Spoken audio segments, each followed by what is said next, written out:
small amount of protein, only microgram quantities compared to the many milligrams needed to form large single crystals. And more to the point, the structure of two-dimensional crystals could be determined rapidly to a modest level of resolution by electron microscopy rather than by X-ray methods. What we found, RNA polymerase II could be absorbed into lipid layers and would crystallize in this way. But the crystals were exceedingly small, and they were not sufficiently well ordered for a meaningful structural analysis. They nevertheless provided a starting point, a kind of structural assay for judging the suitability of a protein for crystallization.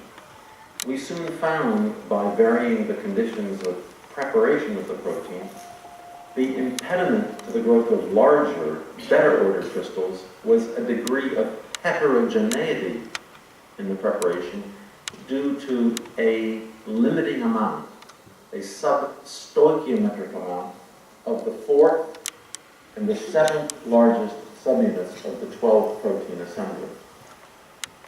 We could overcome this problem by deletion of the gene that encodes the fourth largest subunit. By good fortune, it turned out when this particular component was removed, the seventh was also absent from the preparation. And in this way, we could obtain a protein that formed exceedingly large and beautifully ordered two-dimensional protein crystals. The protein that lacks these two subunits is fully active in transcription, though it has lost the capacity to initiate the process, an issue that we will return to successfully later on. To our surprise, the two-dimensional protein crystals formed in this way exhibited a property called epitaxial growth. So they showed a tendency to add additional layers in register with the first. This was true even in the conditions in which they were originally formed at very low protein concentration and essentially physiologic solution conditions. We were then able to obtain large single crystals of the protein that would never otherwise have been obtained. This was in about the year 1990, and we were thrilled because there was now a serious prospect for structure determination at high resolution. At the same time, I remember feeling great anxiety because I was well aware that the technology of the time was still not suited to the purpose, that the intensities of X-ray sources that were available would not be sufficient for addressing a structure of this large size. I knew that the detectors for measuring the scattered X-rays were not fast enough for the purpose. And what is more, we all knew that the computing capability at the time was not adequate to solve a structure of this magnitude. It turned out that it didn't really matter that the technology was inadequate because the protein crystals didn't diffract X-rays at all.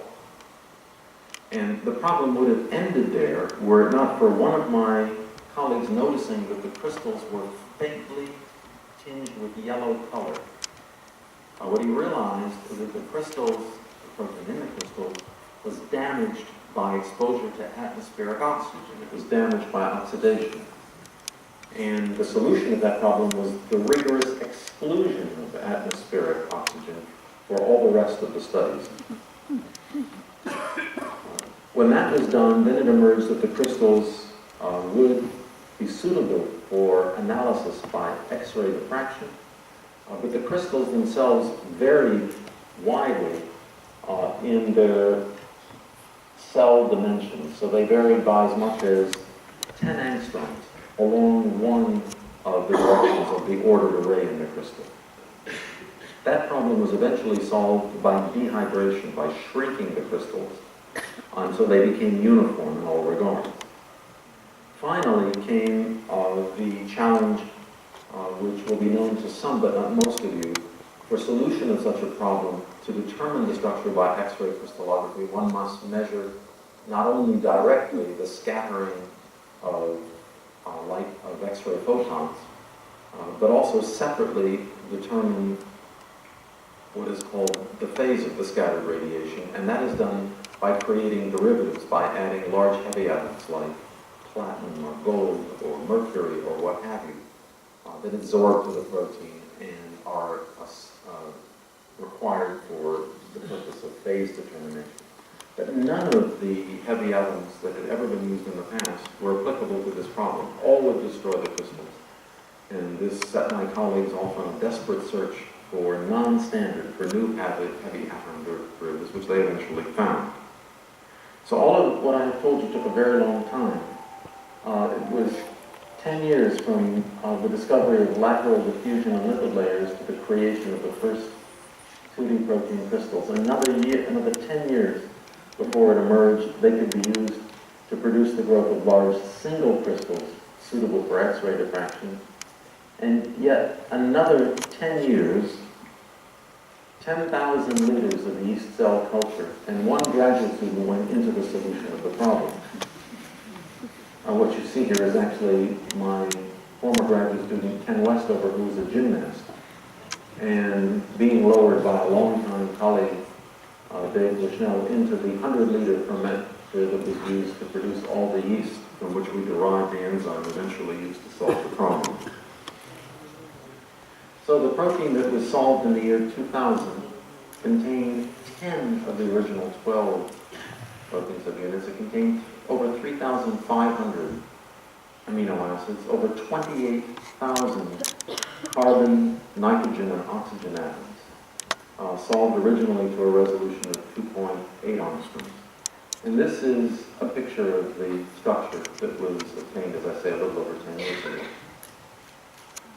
Now, I will rotate it around just to give you an idea.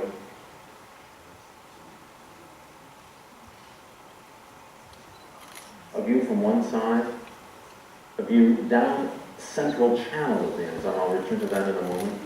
Here's a view from the opposite side, and then we rotate back to where we started, which we call a view from the top of the structure. The protein that you see here at the lower left, which is colored in red, is of the size commonly solved at the time. So a typical 25,000 molecular weight protein.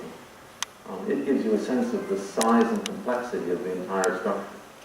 There are 10, as I say, 10 individual subunits here, each in a different color. The largest ones, in beige and gray, were individually several times larger than any protein that had been determined at the time. The first thing you wonder when you look at this structure, where does the gene DNA enter for the purpose of transcription? Where does the RNA molecule exit? Where does the product, where does the transcript emerge from the complex? Well, you might imagine that the gene would enter through this capacious central channel, leading to the pink sphere here that marks the location of a magnesium ion required to catalyze the transcription process. Proof that indeed the DNA enters through the central channel came from our separate subsequent solution of the structure of the enzyme, not alone, as shown here, but rather as an actively transcribing complex, including both gene DNA and product RNA. Before I show you that structure, I'll present just a color code for understanding. So it has been known for quite some time that the double-stranded DNA molecule is unwound in the form of a transcription bubble at the active center of polymerases engaged in transcription. Some 15 base pairs of the DNA double helix are unwound in a transcription bubble in this manner. It was also known that some 8 to 9 base pairs of RNA, DNA hybrid are centered within the bubble, with the growing end of the RNA, 3 nucleotides from the single-strand, double-strand junction, from the single-strand DNA duplex junction. Now, in this diagram, and all those to follow in this lecture, the strand of the DNA double helix that directs the synthesis of RNA is blue. Always the opposite strand will be green, and the RNA in every slide is red. The next slide is a movie. It is made of only 2 frames, and each frame is an actual X-ray crystal structure. The first is the one I just showed you, only in just 2 colors, and the view is not from the top, but rather it is down the axis of the central channel that I pointed to as I rotated in the previous slide. The second frame is the structure of the transcribing complex. Let's do this again. So 2 frames, the first the enzyme alone, and the second frame in the movie the structure of the transcribing complex. And as you can see, and as I have mentioned, the DNA in blue and green and the RNA in red do occupy that central channel in the transcribing complex. You will have noticed this massive protein element that is colored gold that swings over the DNA and RNA some 30 angstroms in the course of forming a transcribing complex. And for the obvious reason, we refer to this as a clamp, and it is a useful landmark in the slides to follow.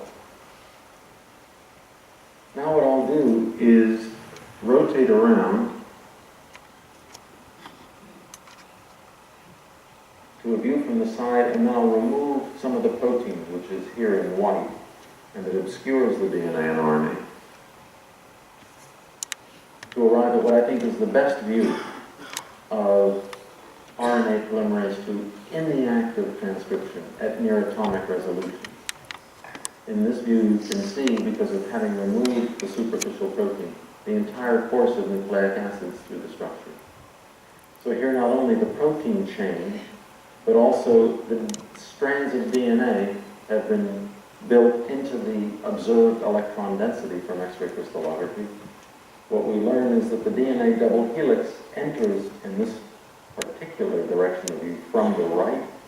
It unwinds 3 residues before the active center.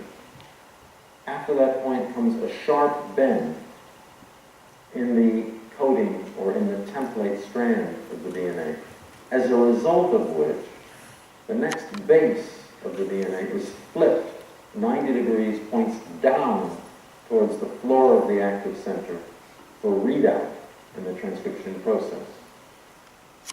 In this structure, the ribonucleotide of the RNA, just added to the growing chain, is still in the active center, paired to the coding base of the DNA that directed its synthesis. Also in the structure, there are 8 more RNA-DNA hybrid base pairs. There's one more residue, one more nucleotide on the template strand of the DNA that can be seen. The rest is not observed due to motion or disorder in the crystal. Neither is the majority of the non-template, the non-coding strand of the RNA, of the DNA, revealed for the same reason. Some of you will have noticed that the axis of the entering DNA double helix is at nearly right angles to the axis of the exiting RNA-DNA hybrid helix. This is because of what we call a wall of protein density that blocks straight passage of the DNA through the polymerase structure. This wall will be colored blue in the slides to follow, and it is another useful landmark to help orient you in viewing the slides to follow. Now, over the course of the last 10 years, we have learned a great deal about the fundamental mechanism of transcription from the derivation of many structures related to the one I show you here. There won't be time to tell you about the many insights that were gained. I thought I would mention only one example. It concerns what is the most fundamental question. How does the enzyme select the correct nucleoside triphosphate, the correct molecule for adding to the growing RNA chain?